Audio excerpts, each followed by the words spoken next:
Happy Tuesday. The Seattle Kraken began a 4-game homestand last night on the right skate against Utah after trading goals with the Utah Hockey Club for the first 2 periods. Seattle turned it on in the third with 3 goals to secure the victory on home ice. Seattle continues the homestand against Vancouver on Thursday. That'll be at 7 o'clock on Kong TV. Seahawks will conclude the first season under head coach Mike Macdonald Sunday in L.A. against the Rams. Macdonald admits it's disappointing to not make the playoffs, but they lost control of that destiny with the home loss to the Vikings.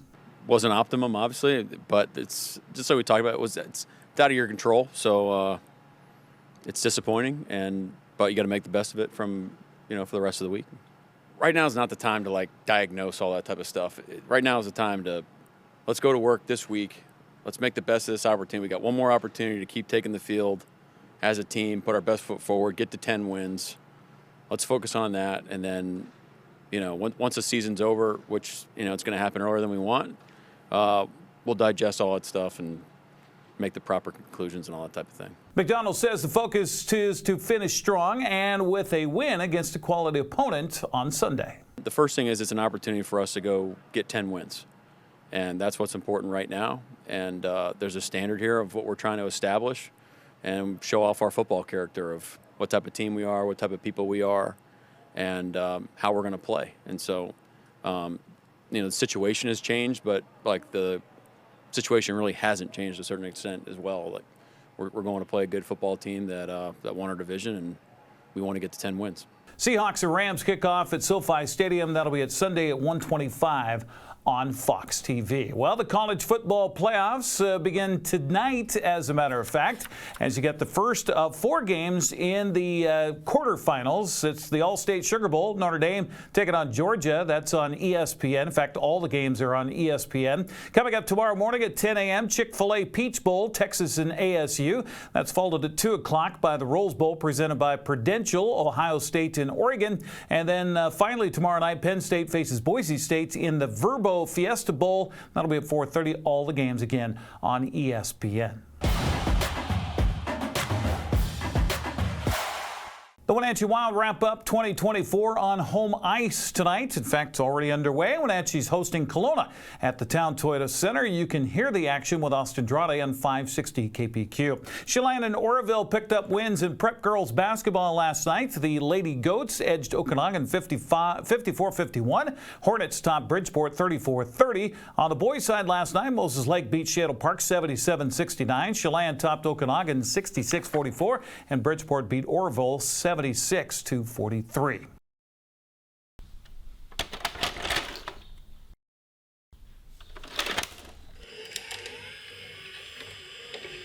NCWLIFE continues a look back at 2024 with the top 10 sports stories of the year. Tonight we'll start with number 6. Wenatchee Apple Sox made a summer run to reach the title game of the West Coast League Championship, holding a 1-run lead in Portland in the bottom of the 9th, only to see the Pickles score twice for the walk-off win. Apple Sox hope for good things again in 2025. Kashmir's Haley Van Lith and Team USA took home the bronze medal at the Summer Olympics in Paris in 3x3 basketball. Haley joined me just a few days after winning the bronze to share her experience. 3-on-3 is a new sport, so not a lot of people know how it works and what it's about. And a lot of my teammates were new to it too, like you said. And so I think, going into the next Olympics, we might approach it a little differently, but we definitely were behind on time together and team chemistry. But we were able to bring a medal home, and we persevered and we showed toughness the entire time, no matter the situation with the refs, no matter the weather, whatever was going on. At the end, we pulled out wins, and so I couldn't be more proud of us. Haley, the 5th top story of 2024. Following an intensive 3-week interview process, the Seattle Seahawks hired Mike Macdonald as its new head coach on February 1st in 2024. Macdonald had served as Baltimore's defensive coordinator for 2 seasons, working under both Jim and John Harbaugh in his career. In the process, process of hiring the 36-year-old, Seattle went from having the oldest coach in the NFL to one of the youngest. Number 3, after 9 seasons as manager of the Seattle Mariners and guiding the team to its first playoff appearance in 20 years, Scott Servais was fired on August 22nd. The move came following a 1-8 road trip in which Seattle lost its 10-game lead in the American League West. Servais was replaced by former Mariner catcher Dan Wilson. Our second top sports story of the year, well, it kicked off with shockwaves throughout the sports world in Seattle. The second big kick in the guts came on January 12th when we learned Kalen DeBoer, after just 2 seasons coaching at the University of Washington and leading the Huskies to the national championship game, would be leaving to coach Alabama following the retirement of Nick Saban. So that takes us to number 1. Well, it was a shock for us all. Just 2 days before Kalen DeBoer announced he was leaving for Alabama, the Seattle Seahawks announced it was parting ways with Pete Carroll after 14 seasons as head coach. Following our season-ending meetings with ownership in the planning sessions, it's clear that, and for a variety of reasons, we have mutually agreed to set a new course and for the club to take on new leadership. And that's just a decision that's been made, and there's a lot that went into that and a lot that went behind that. And for all my guys, I think you know how much I probably competed for our perspective and our standpoint. And I'm so sorry. I'm so heartfully sorry for the families.